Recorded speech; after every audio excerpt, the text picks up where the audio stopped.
ஆராதிக்கிறவருடைய வாழ்க்கையிலே இருள் விலகுகிறது, ஆராதிக்கிறவருடைய வாழ்க்கையிலே வெளிச்சம் உதயமாகிறது, நம்பிக்கை உதயமாகிறது, நண்பகல் உதயமாகிறது.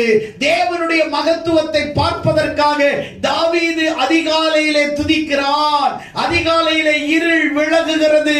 அவனுடைய வாழ்க்கையிலே துதிக்கிற ஜெபிக்கிற மனிதனுடைய வாழ்க்கையிலே எப்பேற்பட்ட இருளும் எப்பேற்பட்ட காரிருளும் அவர்களை விட்டு விலகி உதயமாகிறது. வெளிச்சத்தை நோக்கி, அதாவது கதிரவனை நோக்கி, கடவுளை நோக்கி அவருடைய வாழ்க்கை அதிகாலையிலே வெளிச்சத்துக்கு நேராக, கிருபைக்கு நேராக, அவருடைய மகத்துவத்துக்கு, வல்லமைக்கு நேராக, அபிஷேகத்துக்கு நேராக தேவன் தமது வல்லமையை அவனுக்கு ஜெபிக்க கொடுக்கும் போது, அவன் ஜெபிக்கும் பொழுது அதிகாலையிலே தேவனுடைய கிருபையினாலே தேவன் அவனை நிரப்பி அவனை ஆசீர்வதிக்கிறதை பார்க்கிறோம்.